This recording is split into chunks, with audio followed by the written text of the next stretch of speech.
somebody asked me recently, a guy who works a lot of exorcists. He said, what do you think is in your ministry, what do you think is the biggest lie that the devil tells people?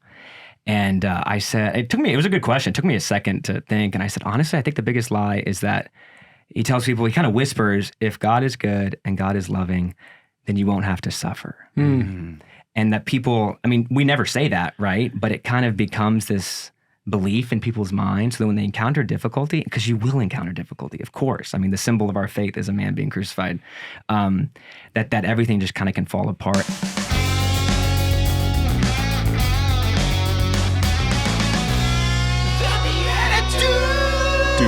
Dudes. Oh yeah, BeatiDudes. Welcome to the greatest show that I've ever been on for Christian men walking arm in arm with one another on their way to eternity with authentic fraternity. We love Jesus and we love hanging out at tiny tables. My name's Jeff Scheffelbein, and yes, I am wearing the most popular of all three of the BeatiDudes shirts. If you're on, that's true. It's true. Nobody sold as many. If you're on YouTube, you can see that there's a Jeff Scheffelbein on the back. Yep. It's only because you have 7 children and they've all purchased one. I'm like, hey, you need more allowance money, but you can only spend it at the BeatiDudes store. Story for you in a second, but that voice you just heard is none other than the heir apparent Paul Kolker. Hello, everybody. Hey, buddy. Owner of the least popular shirt on the BeatiDudes website.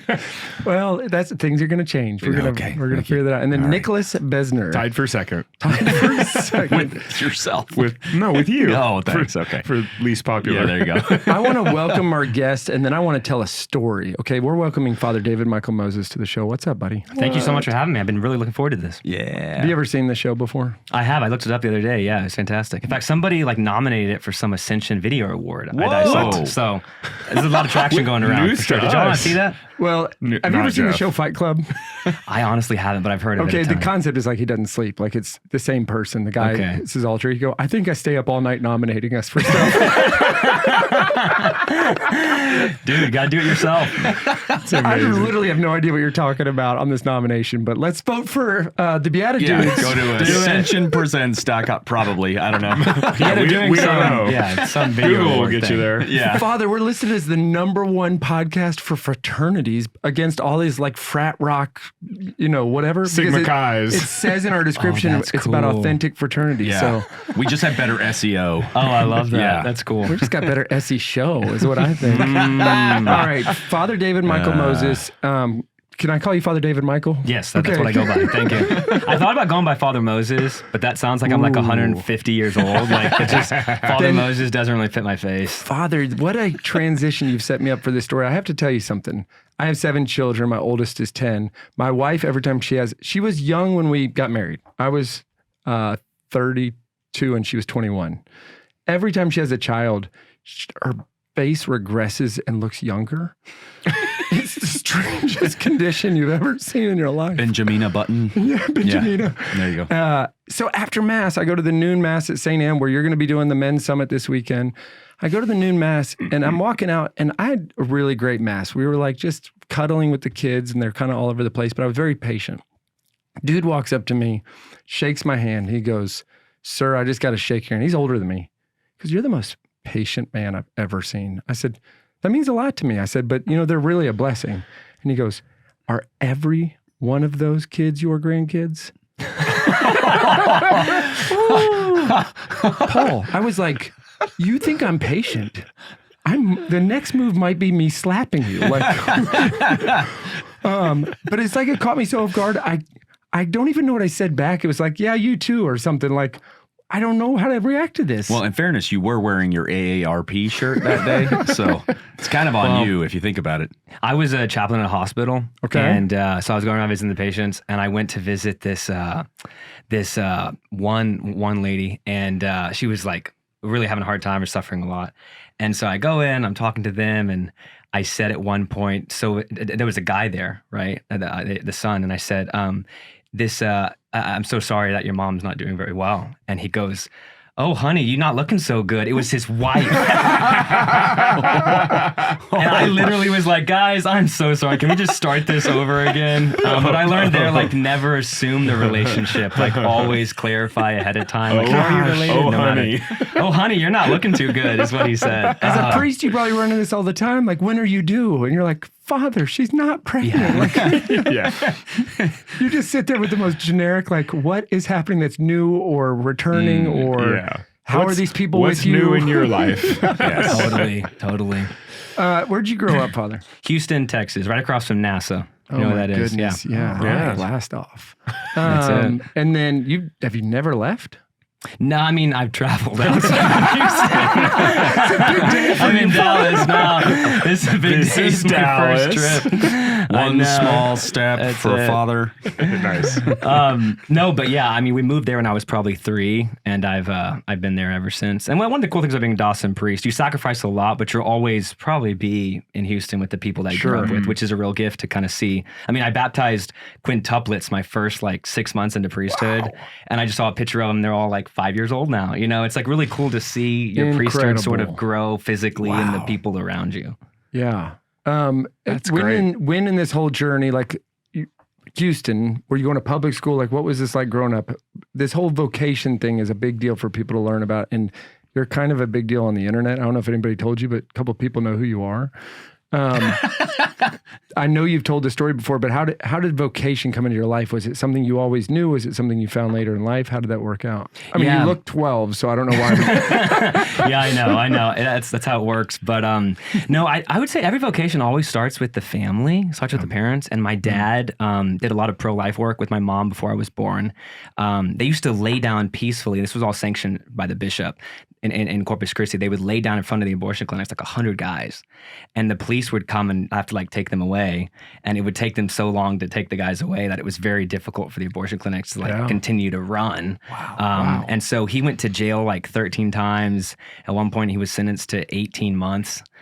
He served about 4, with good behavior. And so How old were you? Oh, no, it was before you were born. I was born. Oh, yeah, right. okay, But my mom was home with I have 5 brothers and sisters. She was home with a bunch of kids and stuff. And she was a hero, Does and your all that dad want to come on the BeatiDudes? Honestly, he'd probably be a much more interesting guest than me. Oh, no. You're a gateway. I did grow up listening to these stories. At bedtime, most kids are listening to fairy tales, and we were tell us some more jail stories. That really what it was. And so for me, kind of grown up with that backdrop that whatever Jesus asks you to do, whatever it demands, you just say yes to it. And I knew from my parents, they said when they were living with nothing, my dad's in jail, my mom doesn't even have money for groceries. They said they felt so at peace. Their marriage was so good, their prayer life was so good. They would describe it as the most joyful time of their life. And so for me, hearing that again, it was okay, if the Lord asks it, you say yes. Wow. But it's gonna leave you with a peace that you won't get any other way. So for me, the vocation story really started with that. And I was all-server growing up. Went on a silent retreat when I was 16, and that was a big moment for me. Just kind of praying in the silence, feeling the Lord say, "Hey, it might be you. I'm calling to be a priest." And that kind of really kicked off me taking discernment seriously. Where you got siblings? Yes. Where are you in the stack? What's that look like? I'm number 5 out of the 6. Okay. Mm-hmm. And honestly, you mentioned you have 7 kids, right? My mom told me a story the other day that when I was 2 years old, my older brother was carrying me in the street, and he dropped me, and I hit my head. It was a gravel road, and so I hit my head on the road, and I got a little rock stuck in my forehead. And so he carries me inside, and I'm bleeding. And my mom says she was gonna take me to the doctor, but it was a busy day. It was a busy day. Well, Dad was in jail. Exactly. So the next day they take me in. By that point, the rock the skin had grown over the rock. No. So to this day, I still have a rock stuck in my forehead. way. And I can on still this feel rock, it. God will build his That's church. it. Yeah. Exactly. Someone said, wherever you go, you always carry a piece of home. So in my head. Piece of asphalt. My dad has a BB in his leg, but that's all I got to say. There's nothing I can. I'm wondering what might be in my body now that I'm listening to some of this and thinking back. They did the crayon retrieval from your nose, right? Yeah. Classic. My kids get hit in the head every single day, multiple times a day. And I was thinking about your mom, and she's busy. I have to tell you this story, and I want to jump back into your stuff here in a second, but my son gets hit in the head by a golf club, and it was so bad that this 3-year-old had a concussion. I could tell. So I took him to the ER. I was like, I'll be back in a few hours. And they found a brain tumor that turned out to be brain cancer. Whoa. So by the grace of God, the one time that I took a head injury turns out to be, we discovered brain cancer that would have been deadly had we not, right? Wow. Well, the reason I think about you in this story that I want to bring up is me, Nick, and a theater full of folks, including my family and all the people from St. Anne, best church in Coppell, Texas, rented out the theater for Love God's Will. And you're all over that film, right? About Father Ryan, how do I say it? Stallways. Stallways. I always, it's a hard name to say. I'm a Shufflebein and I have trouble with Stallways. And man, Father David Michael, there's a moment in this film that transformed my entire vernacular around the way I was feeling. And it was like all these trials in life leading up to Benny getting brain cancer. I felt some weird sense of pride that I accepted God's will. Like I was always about accepting God's will. And I thought that was maybe like the peak of what you're supposed to do in this human form. And then when you said that Father Ryan showed us how to love God's will, I went from crying to, I don't know how you double cry, but I cried more because it was the beauty of the suffering and the beauty of that moment. So I don't know, maybe just a quick reflection for a second. I'll take a pause here. Everybody I meet, I tell them, they'll ask, how's Benny? How's his brain cancer? And I'll say, it's, he's this. Right now he's at pre-K 3 and he's doing great. But I'll say his cancer taught us to love God's will and God willed that my son would have cancer and we journey through this. And therefore I love what we're in. And people are like, wait a minute, I don't know if you can say that, but you can absolutely love God's will in all this. And so first, thanks for that line. I mean, it transformed my life. But second of all, I want to encourage people to go watch Love God's Will. 100%, yeah. Can you speak just a little bit about your experience with Father Ryan? Yeah, no, of course. It was a real honor to get to be in seminary with him. And yeah, he preached that in a homily. He'd just been diagnosed with cancer and he was going to be ordained a priest in like 2 months. And it was his last homily he gave in seminary before he got ordained. He ended up living about 2 years in ministry and then passed away. And he said, yeah, exactly that he, all this time in seminary, we talk so much about discerning God's will. That's like a big thing with all the guys and discerning celibacy and everything. And then he said, then you kind of come to accept God's will, have strength to do God's will. But he said at this point, he was praying to love God's will. And yeah, you're totally right, man. Like the depth of the beauty in that. I don't know, I've just been thinking more and more, like when it comes to suffering, the beauty of like suffering embraced with love it is like a depth of beauty that like the secular world will never get to even taste. Like there's nothing as beautiful in that in like the world. Yeah. Like there's nothing as beautiful as the depth of like a suffering embrace. And you really saw that in his life and in who he was. And yeah, the film, it was funny. Someone just reached out and was like, hey, can we get an interview on Father Ryan? I thought it was gonna be like a 10-minute YouTube video that like 6,000 people would watch. Yeah. So they came over that day and I was like, it was in the middle of a bunch of stuff. And I was like, yeah, let's do it, And I'm so glad those interviews went well because like everybody has now seen that movie. It would have been horrible if I'd botched it. But it's been really cool to see how his story has continued to transform, people's lives, especially because how he handled suffering. Yeah. Well, I don't know. I look at the way people go through healing too, right? The Father Ryan's family and friends and everybody around him have to go through healing. Where you think about the healing that my family's been, trying to battle through and actually doing a great job with. I think having a sacramental faith where you participate in the body, blood, soul, and divinity of Christ, or you experience the true cleansing of a reconciliation. I have trouble now imagining a non-Catholic version of healing when I think of suffering. And I'm not saying people don't get healed in any other faith denomination. Sure. But it's like the sacrament is what I go to. And, just to put this in perspective, that same Saturday where Grandpa took his 7 grandkids to Mass, actually, I'm pretty sure he thinks that my wife was my grandkid too. So you had 8. And Katie was there, so 9. Oh, man. Anyways, it was the 5-year anniversary on Sunday of my son Ambrose, not his baptism, but his baptism completion. We baptized him in the hospital when he was a day old because they had told us to say goodbye to him. He was on his deathbed. Here he was 5 years later, we did the completion, like a couple months after that. He's the one that whacked the other one with the golf club. So it's like the story or the arc of Ambrose's life when he made it out of the hospital alive was to go hit his brother with a golf club and save his life. So cool. No, it's incredible. You're so right that like the faith, like our framework for handling things like death and suffering with the sacraments and the example of the saints is just like such a huge consolation.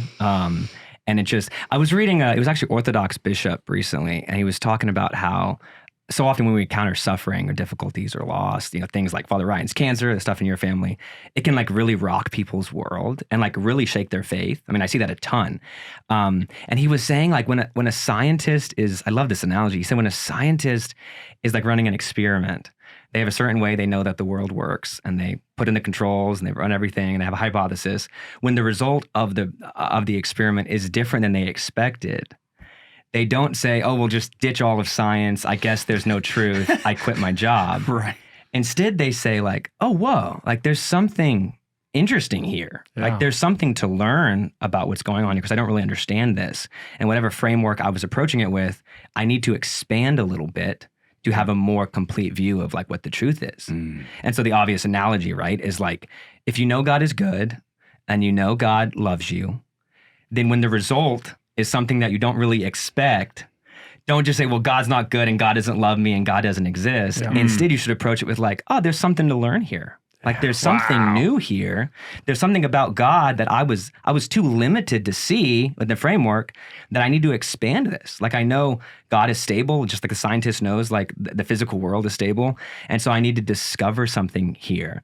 And so that for me has been transformative, like loving God's will and like approaching the suffering with like some wonder. And it's like, okay, what can I learn here within like the beautiful framework of our faith and the sacraments and the saints? If I can just share a short testimony that builds off of exactly that, of what you were saying. I went on one of the healing retreats out of Tallahassee, Florida, healing the whole person. And Oh yeah, I've heard of this. phenomenal, absolutely phenomenal. Dr. Bob Schutz, what he's doing down there, and just his openness to the Holy Spirit and being an instrument of God in that way, and his whole team, everybody down there. But the biggest grace for me, because I was struggling with some suffering that I was going through at the time. This was, 10, 12 years ago, something like that. But, and I couldn't see God in it, or at least it didn't make sense to me. I couldn't, square the circle, that kind of thing. I just, like you're saying, my vision was kind of limited in that. And the grace or the real fruit of that particular retreat, and there were a few things that happened, but the real thing that just has stayed with me ever since is that in a moment of being prayed over for that particular suffering, it was just this awareness that I was getting to be Simon of Cyrene and walking next to the Lord, and like just his gaze, the way he was looking at me, like, thank you for helping me carry the cross by doing your part, essentially. And I'm not claiming that I've always suffered well. In fact, in that particular moment, I needed that because I wasn't suffering well. But it was just this eye-opening, earth-shattering thing for me. It's like, wow, every time we suffer, it's really just a chance to be Simon of Cyrene. Oh, 100%, yeah. And like help him carry his cross. You can write the new Footprints poem, but this one is just that you were walking next to him, so you couldn't see his footprints anymore because you're dragging across. That's it. And then get Bob Schutz on the show too. Oh, yeah, we need to do that. Bob, will you like, subscribe, and share with friends? We were told we were supposed to say that. Nailing it. One at a time. One person at a time. Father David Michael, you know a little bit about liking, subscribing, and sharing with friends. How is this thing? You're like a online superstar priest that's making Catholicism cool for people who thought we were all old and boring. Like, I don't even know where this started or how this happened. You're all over the internet. Well, I don't know about that, but for The me, good part of the internet. well, yeah, that's what a good clarification. No, just for me. I mean, I made videos and stuff growing up, and I made some stuff for like the advancement offices and seminary, that kind of thing. But when I got ordained, I didn't think that much about social media at all. But like 6 months in, man, I was just like overwhelmed by how much I loved being a priest. Yeah. And I didn't just love like the stuff that I idealized a little bit. I loved like the day-to-day stuff. Just like being in the office with people and going to family's house for dinner and just like giving people a blessing for their birthday after mass. Like even like the kind of mundane things. Sure. I just was just like, man, these are beautiful moments constantly. And I just thought like, man, when I was 16, I was thinking about being a priest. I wish I had known what priests were actually doing all day. Some more information some more data would have been like super helpful. And so I just was like, one week I was like, hey, I should probably like just make a video, I guess, about what I do all day, and I was baptized. I mentioned earlier, I was baptized in quintuplets the next day. And so I was like, this probably won't ever happen again. I should probably record this, and we had a wedding that day and confessions, like a young adult group. And I just kind of filmed it and put it together and posted it, and was just kind of pleasantly surprised by, certainly there were young guys who found it helpful, but just people in general, and even like non-Catholics were like, well, this is kind of bizarre and interesting. And that for me was like, okay, like maybe there's an evangelization touch point here that's probably worth sort of leaning into. That, whenever people are online, what you're looking for is something kind of different to catch your eye. And just like a collar on the internet is just something different. A collar on a skateboard? Yeah, or anything, exactly, Driving a Jeep with the top off. Yeah, whatever it is, and hopefully using that as a vehicle. And even like the way Jesus talked, like he told stories that started off super bizarre. He'd start off like, this guy wanted his inheritance from his dad. It's like, well, that's kind of interesting. How does that work? How does that story end? Like he kind of had sort of clickbaity titles, for his parables, and then he used that kind of as a vehicle to convey truth. So that's definitely how I see social media. And what I always tell people, and I think it's good for parents to hear, like, I very much see social media as like a bad neighborhood. In the sense that it's like a dangerous place to be. It can lead to lots of bad stuff. You probably don't want to be there alone late at night without any kind of accountability. But I do think, and I wouldn't recommend my family go live in a bad neighborhood, but I do think every bad neighborhood needs a church, needs a Catholic church. Yeah. And there should probably be a Catholic priest at that Catholic church. And so for me, I think not every priest needs to be online, but I do think it makes sense for some of us at least to kind of be there. And I've just seen so much really concrete fruit, people coming back to Mass, coming back to confession, praying the rosary because a random video popped up, that it just makes a lot of sense to me to at least spend some time there. I can't imagine. I think there's a coffee table book with redacted names in your future, and it's the messages you're getting from people who just have an experience because of a skateboard, a guitar, and then a rosary. It's weird that the internet, one of the guys that's in this office, the Vatican Valley here, Lucid Private Office, lucidprivateoffice.com. We make money on every word we say. I'm just kidding. Don't let anything go to waste. God wastes nothing. That's right? it. That's God it. wastes nothing. All things work for good for those who love God. Thank you. Yeah, so one of the guys is actually at the Synod in Rome. He's a non-clergy, non-cardinal voting member of the Synod. He was a guest on here, Jose Manuel de Arquidi. The way that he describes the internet in the Synod is that the mental transition has happened where it's no longer a tool. The internet's a place. And so I think your analogy hits this spot on. And therefore, if it's a place, then we need to speak there. We need to represent the actual church there, and we need to evangelize there. I can remember telling a priest kind of when the metaverse first came out, I was like, we need to have somebody representing the Catholic Church in there that knows the Catholic Church. And he was trying to push back, and he's obviously not the right guy to do it because he was trying to say like, you can't do spiritual direction, you can't do sacraments. I said, brother, I'm not saying that we need to be doing like fake sacraments. Yeah. But if we don't say what the Catholic Church is, somebody else is going to post up in the metaverse and say, welcome to the Catholic Church. And they're going to teach you a bunch of stuff that ain't right. Well said. No, Benedict, I think it was the one who called like the internet the eighth continent. Like you're saying, not just a tool or a medium, but like a place in itself. And like you're saying, places have their own language, they have their own culture. And it might look bizarre to people who aren't part of that language or culture, which I get, but there's still something really effective that can happen there. And yeah, I mean, it is kind of I was talking to my sister the other day, and she said one of her friends who never goes to church is living like a really hedonistic lifestyle. She was like, she called her in, she's like, dude, do you have a brother who's like a priest? Because there's a dude who looks a lot like you, who has the same last name, who just popped up on my For You page and is like wearing this really like long black thing. I don't know what's going on. And I was like, there it is. Whenever you can get somebody who has no other connection to the church, people, a buddy of mine said the other day, like, people don't let you into their homes, but they let you into their phones. And I mean, that's why like this podcast is so important. I mean, you can just reach so many people you would never have access to otherwise. That's right. I want to talk a crazy story. First of all, my son's name that got hit in the head and has the brain cancer is Benedict. So I'm just giving very good transitions for the first time in my life. This is great. Yeah.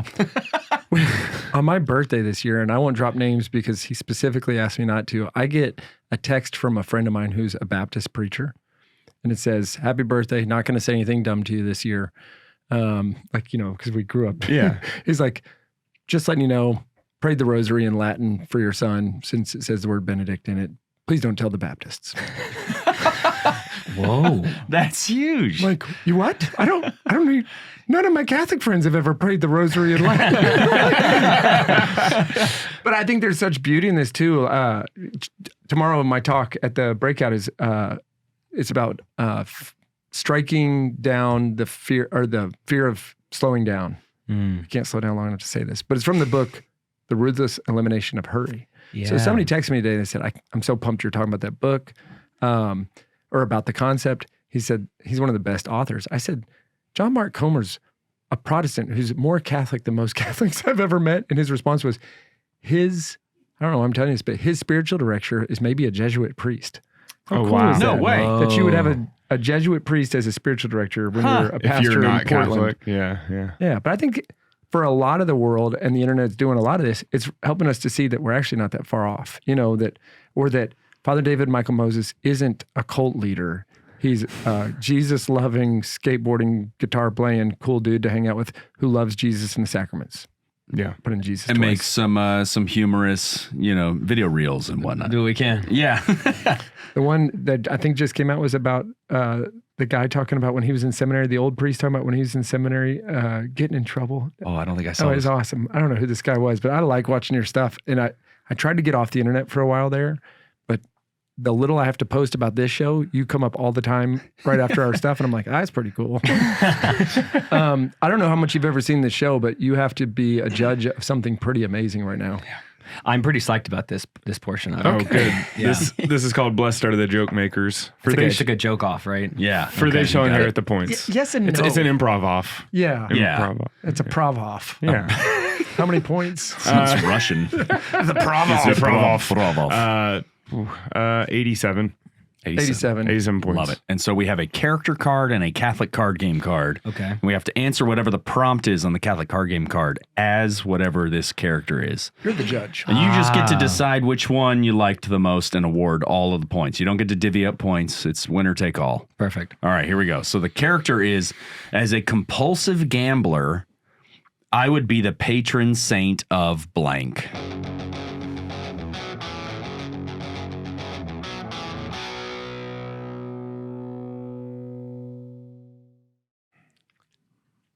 I would be the patron saint of ditto. I would be the patron saint of twins. I would be the patron saint of going for two. Whatever it is, I'm just the patron saint of doubling down.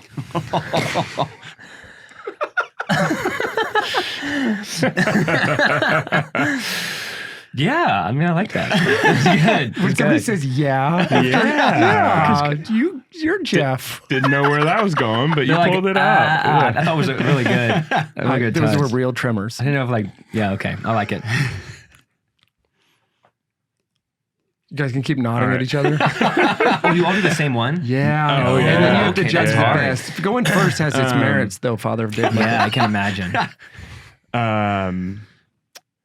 As a compulsive gambler and really just a judge of my peers going around college campuses, I would basically set odds on anyone, whether they're going to become religious or not. You think you might know, but that pretty girl in Mass didn't talk to you because she's discerning religious life. Hey, I like the callback. I like the callback. Extra points. Extra time is what he had. You went first. There's benefits to both, Jeffrey. Yes. Oh, now I forgot what I was going to say. Hold on.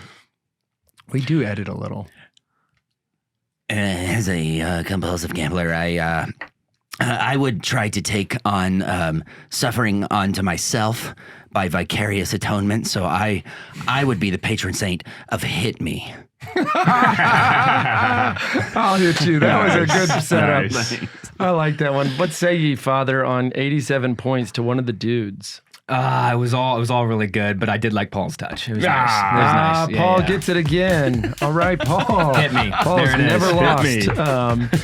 Hey, Has he never lost? No, he's Ever. lost. We've done like 1,000 of these episodes. Father, for being our celebrity guest judge, you're getting Blessed Carlo Cuda socks from sockreligious.com. You can get your own socks there for 10% off if you put in a /BeatiDudes at sockreligious.com. Are you allowed to wear Thank cool you so socks? much. I totally am. Yeah. Oh, well, then you get another pair. You get BeatiDudes socks to go with it. That's what. Oh, you guys have your own? Yeah. Whoa, Yeah. that's what's up. We only give them to clergy because they're mostly for penance. All right. I'm honored. We'll I'm be honored. right back after whatever comes next on lucidprivateoffice.com. The team at Aquinas Wealth Advisors believes that good values and good returns are not mutually exclusive. Using a tech-smart and morally sound approach, they provide investment alternatives that align with Catholic teachings without sacrificing returns. These days, faith-driven investors are finding it hard to know where their money is going. They have no visibility into what their dollars are supporting, but there's a better way. Thanks to the Faith and Finance Score from Aquinas Wealth Advisors, you can look into your current holdings to see what you're supporting and make a switch to an advisor that aligns with your values and gives power to your voice. Check out AquinasWealth.com today. Hi, it's Paul Kolker from the BeatiDudes here, and I just wanted to share with you guys that I also, outside of the show, perform improv comedy on a regular basis with a group called Divine Comedy. So what we do is we come up with everything on the spot, so whether you're looking for faith-filled, fun, family-friendly comedy for your youth night, or whether you're looking for clean comedy for your corporate event, Divine Comedy can perform for your group and even get you in on the action. So if you'd like to hire us to come out and perform for your next event, check out DivineComedyImprov.com. Divine Comedy, an inferno of fun. Hey BeatiDudes, it's Jeff here. When Nick and I set out and we started this company, Undivided Life, we decided to not use traditional healthcare, but we went with Solidarity HealthShare because we thought it was an affordable and ethical alternative that matched the needs of our business and our growing families. Since then, my family put Solidarity to the test. We've had pregnancies, babies, emergency room visits, even a brain surgery for one of my children, and Solidarity has been an incredible partner and has also had the cost and the ethical approach that we love. Here's a link for you to go check it out. learnmore.solidarityhealthshare.org/BeatiDudes. This is your chance to be in solidarity with the Shufflebein family. Stop what you're doing and listen to the BeatiDudes. Welcome back, everybody. We're here with Father David Michael Moses, the man with 3 first names, All Saints. Amazing names. Pretty amazing. Father, you went through seminary with a friend of ours, a friend of mine, Father Chris Meyer. That's right. You're in Houston, a lot of good community down there. I guess my question is just like, as a diocesan priest, like what does that brotherhood aspect of the priesthood look like? Authentic fraternity. Correct. Authentic. When you don't have a tiny table, what does it look How like? do you recreate this? Yeah. One, I love the jingles. The jingles are next level. I was not expecting such high quality jingles. It's like not stock at all. It's like custom. We got a couple custom ones we're going to take you home with today before you jam out in the bonus show. There we go. Yeah. That's what's up. That's what's up. No, one of the things that actually has surprised me about priesthood has been the fraternity. When I entered seminary, I just didn't know a lot of young priests, to be honest. Sure. When I entered, and so I was kind of discerning sort of a mysterious, nebulous call to something that I didn't really know what it would look like, which I think you kind of know it's from the Holy Spirit. Yeah. But I kind of felt like I was entering the army and was going to be dropped behind enemy lines, and there were no reinforcements coming, and like it was just going to be me by myself. But when I entered it very quickly, I was like, no, there's some awesome guys. Like the Lord has been working on some really, really good men to be part of this, and I've been super, super thankful, especially since ordination, to like have these other guys that I'm working with, young guys. These guys could have done anything, and they chose instead to be part of God's work here on earth. And there's Father Christopher and I, and there's 3 other priests. We go to IHOP once a month. Nice. Has he told you about this? No, I didn't know this. It's like we meet at 6 a.m. at this IHOP once a month. 6 a.m. is like the only time we're all available. It's like on a Monday. And then Monday too, the guys who have pastors, their pastors usually gone on Mondays. So you have a little more leeway, with your schedule because the pastor's off on that day. So we meet Mondays morning at 6 a.m. And the first time we went, we're at this IHOP, and we finish, and we're kind of waiting for the check. And we asked the waitress, like, "Can we get the check?" And she was like, "Actually, no. Like, somebody already paid for you guys. Then somebody else offered to pay. Then somebody else offered to pay." Yes. She said, "I had 5 people try to pay for you guys. I've never seen this before." That is awesome. So we always go back to that IHOP at that time. No, 6 a.m. on Mondays. That's the spot. That's the place to go. And free flapjacks. that's it. He's like, Father, could you pass me the hero. Yes, Father. The joke with Father Christopher is like, do I need to go use the restroom again? You know, just so they see like there's a priest, you know, like make sure you can see the collar. Promo code Holy Orders. Yeah, exactly. Somebody sneezes. Bless you. Yeah. But even just like that honestly, that experience, it was like they saw the fraternity, I think, Yeah. and there was a little encouragement there that they kind of wanted to be a part of. That's great. And so I do think there's something, you know, obviously it's super encouraging to have guys who are in this with you, but also I think it's good for the church to see like some solidarity among the clergy. There's just so much division in the world and division in the church now. I think to see that is really good for people. And we definitely need those friendships. Well, and Scripture says, you know, that if you buy one of these a cup of water because they're my disciple, you will not lose your reward. So a full set of flapjacks. I mean, For a priest, I mean, well, you should. Where does that They should go? be set for eternity, right? Whatever 100%. moons over my hammy you do for the least of these, my brothers. Did you say Nice. moons over my hand? Yeah. Is that a Denny's reference? It's yeah, as you said, it's an order at one of those. Yeah, Directionally accurate. Denny's, yeah. Directionally. That's your favorite phrase. It's my It's life. the most accurate. Yeah. Do you know Father Edwin Leonard? I've just seen him around. I'm not sure if we've ever gotten to talk very much, but we were emailing earlier, so I'm staying at the rectory tonight, so hopefully I get to talk with him a little bit. Nice. Yeah, I hope you get some sleep before you have to speak again tomorrow. I know. Because you're back doing to back. Friday and Saturday, right? That's right. Yeah. A little bit tonight, tomorrow. Speaking of young priests, Paul Kolker here went through seminary, discerned appropriately into his married life and vocation of comedy. And but his brother, Kevin, is a diocesan priest here in Dallas, now assigned to... Christ the King, right? No, Yeah. well, he was there. Oh, okay. He's now at SMU. He's campus ministry there. Oh, that's awesome. Yeah, so he's doing good things there. Have you ever met Father Kevin? Yeah, so I gave a talk at Christ the King probably 8 or 9 months ago. And so I got to hang out with him. Awesome young adult group there. I didn't realize he'd been moved, but at SMU will be a blast. Well, so I think he's still like living at Christ the King because they're neighbors. I mean, they're right up the road from It's each like other. if you could picture him wearing what you're wearing with less hair, that's Father Kevin Kolker. Basically, that's him. That's right. I pour Miracle Grow on my head every day. I'm just It's saying, as a working. priest, he doesn't have to look as dashing as you. Thank you. I mean, what? So, Father David Michael, one of the things that I at least have known you for is these concerts. I think you just did one for Loretto House up here maybe 6 or 8 weeks ago. That wasn't too long ago. Tell me more about this and how you put together a band. Like, what is this that you're on stage jamming out? And I know this is a little bit of a teaser for the bonus show on Friday. I tease people by being very violent. You better tune in to listen to Father David Michael. Yeah, no, I mentioned my dad was involved in pro-life work. And so before I entered seminary, he, he's on the board of directors at a Parish center in Houston. And he said, we always do fundraising dinners, which are great, but it'd be cool to kind of try something else. And I've been writing music since I was young and play a few different instruments. So he was like, why don't we do a benefit concert? And that first year, I think we had about 300 people, raised about $50,000. But I was going into seminary, so I was like, oh, that was fun. I guess I'm done with music, But God, if he gives you something, if he gives you a gift, it's probably because he wants to use it for something. And so even though I was very willing to give up whatever, he kind of kept calling me back to it each summer. And it's kind of grown. So we've got, each summer we tended to invite more priests. And so this past summer we had 6 guys all over the country, all just really elite musicians. I write all the music. And it's just been a lot of fun to see people come and resonate with it. So this year we did a show in Austin.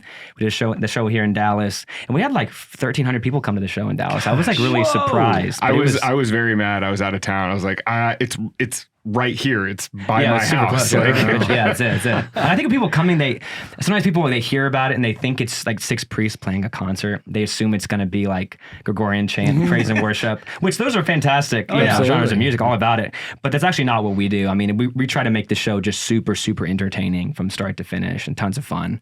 And it's kind of naturally become a vocations event too when you have 6 priests on stage. For like, sure. Naturally. That was never the intention, but I think it's kind of cool that's naturally happened. I got an email from a mom who said her son, he's like 13, didn't really want to go to mass, didn't really want to go to confession, was just not that interested in church at all, and came to the concert last summer, so a year ago, and she said everything changed for him. He wanted to start altar serving. He goes to confession every single month now. Wow. He started serving in all these different capacities, about to get confirmed. And she was like, I have seen a very clear, sustained change in my son since the concert. So that's not what we're trying to do, but it's kind of cool that God can use that stuff. And the show in Houston this summer, we sold it out, had about 2,500 people, just packed this. It's a secular music venue in Houston. The first year we played there, one of the sound guys, he was like, this is so interesting. Last week, the show here was Kesha, and this week it's 6 Catholic priests. This is the weirdest week of my life. Very similar. Yeah, it's very similar, exactly. Are you getting calls to do some of the big conferences? Like, you got a Sikh conference with 15,000 people. Are they trying to get you on those stages so you can? I think they go with like big names for that stuff. So we're not, but maybe one year. We'll see what happens. We'll see what happens. We can have fun. Yeah. I'm trying to picture that kid who went from 13 years old, not being interested, to being all in. Like his pastor sends an email to you and is like, Father, this little man is rummaging through the vestments looking for our guitars back here. I would call it guitars. That's funny. I like the idea of priest band camp. Like you're going to come, you're going to learn how to rock out, and it's also a chance to explore vocations. That's what's up, dude. We'll have to get it going. Gosh, I love School of On This Rock. That was good. Thanks. Very good. So we have tens of listeners in Australia, and I don't know why I just brought them up. I really just wanted to, before we go into the bonus show and get you on your way so that you can do an awesome weekend at the St. Anne's Men's Summit, just give you a chance to maybe express why people should be sharing more of the BeatiDudes across the airways. No, it's really a final thoughts moment. Yeah. Doesn't have to be about us, but we won't stop you if it is. Or it could be a preview that will play later of what you're going to talk about at the Men's Summit this weekend. Oh, good, nice. Sure. That's a good one. No, I do want to say, like, this is absolutely awesome. I love that we live in a church in a time when there's just so many good things happening, right? I mean, it's just a really good time to be Catholic. And the fact that there's like high quality mediums going out and high quality stuff. So thank you guys so much for everything that you're doing. I appreciate it. No, just for me, one thing I'm talking about this weekend is suffering, and I think, the biggest, somebody asked me recently, a guy who works a lot of exorcists, he said, what do you think is in your ministry, what do you think is the biggest lie that the devil tells people? And I said, it was a good question. It took me a second to think. And I said, honestly, I think the biggest lie is that he tells people, he kind of whispers, if God is good and God is loving, then you won't have to suffer. And that people, I mean, we never say that, right? But it kind of becomes this belief in people's minds, so that when they encounter difficulty, because you will encounter difficulty, of course. I mean, the symbol of our faith is a man being crucified, that everything just kind of can fall apart. And I found this, I'll share this. I found this quote from St. Therese. I'm mentioning this tonight. And she says, she used to, Teresa Little Flower, she said she used to wake up and she would look ahead at the day at all the things that were going to be difficult. And she would kind of get depressed. And she'd be like, gosh, there's so many difficult things coming. This can be such a terrible day. And then she said, but something changed for me. And I realized what suffering and love means. And now I look ahead at all the difficult things in my day, and I'm overjoyed by all the opportunities I will have to show love for my Lord, for Jesus. And she said, my sufferings today will be how I make a living for my children. My sufferings, how I make a spiritual living for my children, how I provide for them. And then she said she takes her crucifix and she would kiss it, put it on her pillow, and she would say, Jesus, you suffered enough in your 33 years on this earth. Today you rest, and I will suffer and fight for the kingdom. So I've just been, that's what I would share. That's what I've been really trying to live. It's so hard, suffering's so hard, but trying to look ahead at the day and say, there's gonna be some tough moments. Hey, praise God that I get to make a living for my children, for my spiritual children, to feed them through my own sufferings. And Jesus, you rest for a little bit today, and I can take the suffering for the kingdom. So that would be my word of encouragement. I'm looking forward to this summit. So here's what.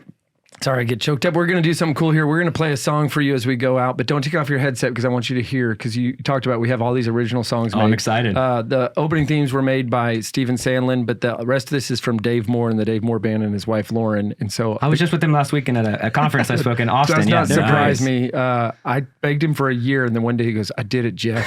And he sent me all these texts, and I'm walking around Florida listening to stuff, and I was hiding it from them, and I was like, this is unbelievable. So I'm going to play you an original about the BeatiDudes BeatiDudes. But we will still do our closeout, and then we'll all listen to this song before you come back on Friday for the bonus show where there's going to be a concert with Father David Michael Moses. Jeff, teaser, not threat. I told you, I'm teasing. Okay, we're going to see y'all at the concert, bonus show. And in the meantime, we will see you in the Eucharist. God bless you. Well, you drive down the highway, you're riding a horse, at the office doing accounting, or making coffee, or shoveling dirt, or maybe you're sick at home, turn on the